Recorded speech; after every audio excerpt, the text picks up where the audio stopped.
إنجاز تاريخي قاموا به عناصر المنتخب الوطني المغربي لأقل من 20 سنة. إنجاز التتويج بكأس العالم للشباب من بعد الفوز على المنتخب الأرجنتيني بهدفين مقابل صفر في واحد من أجمل المباريات اللي لعبناها في هذه البطولة العالمية، واللي سجلنا فيها هدفين بطريقة رائعة. واحد فيهم كان من ركلة حرة، أقل ما يقال عنها أنها شي حاجة اللي واو. فمبروك للمنتخب الوطني المغربي بقيادة المدرب وهبي الفوز بهذه الكأس العالمية وكتابة التاريخ. هذا الكأس اللي بالنسبة لي غيفتح لينا الباب لشحال من إنجاز آخر كان كيبان لينا شحال هادي باللي مستحيل. واول انجاز اللي شخصيا كنطمح ليه هو الفوز بكاس العالم للكبار. عرفتي ويترى هذا البلان هذا راه تبوريشا بالرب، ولكن بلاتي نفتح واحد القوس صغير. حنا المغاربه شعب كيبغي الكره وكيبغي بلادو بزاف، وبالرغم ان الظروف في البلاد ماشي التطلعات ديال الشباب، وبالرغم ان هذا الشباب نفسه هو اللي خدا سلخه مؤخرا، الا وانهم في هذا الانجاز هذا راه فرحوا بزاف. وقبل حتى ما نربحوا هذا المونديال هذا، وقبل كاع حتى ما اننا نكونوا في الفينال ولا النصف النهائي، راه بنادم كان مع المنتخب في اول مباراه من هذه البطوله هذه. هادشي كيدل على حب هاد الشباب لبلادهم، وبالرغم انهم كينتقدوا شحال من حاجه فيها، فما كينتقدوها الا وانهم باغيين يشوفوها كيف بغاو هما وفي احسن صوره بطبيعه الحال. فان شاء الله الظروف في البلاد تحسن، والمواطنين والشباب يتمتعوا بعيش كريم في بلادهم.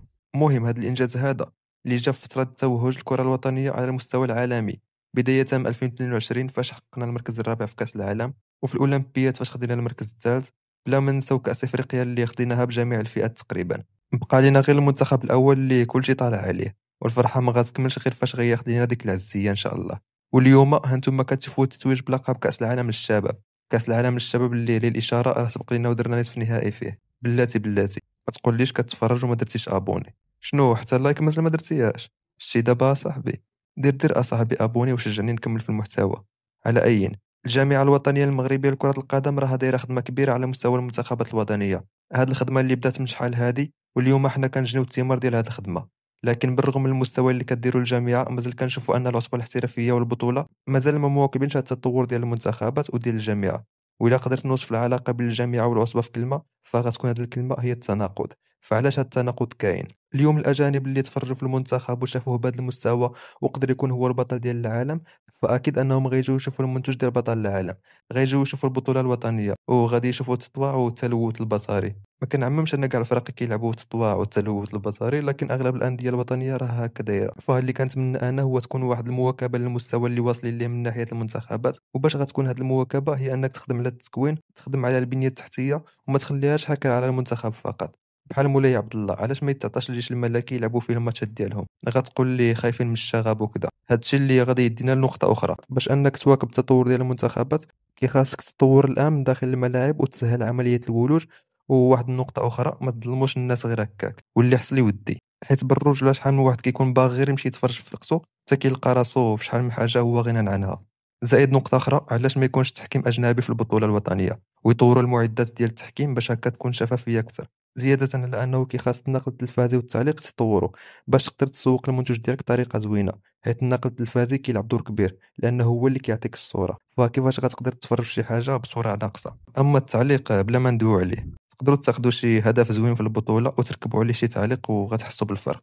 زائد ما كرهتش يكون تشجيع على اللاعبين الأجانب أنهم يدخلوا البطولة أكثر، وهذا الشيء عن طريق رفع عدد الأجانب في كل فريق. مثلا يكونوا 8 ديال الأجانب وتكون عند المدرب حرية في إشراك أي لاعب. هكا كنظن انك غادي تنافس اللاعب المحلي، الشيء اللي غيخليه يعطي كل ما عنده. حيت دابا اللاعب المحلي عارف بلي الاجنبي ما غاديش يديلو بلاصتو. داكشي علاش كنشوفوه كيدير اللي بغا، الا في القليل فاش كيكون شي لاعب اجنبي طوب. المهم وفي الاخير راه كيتباع.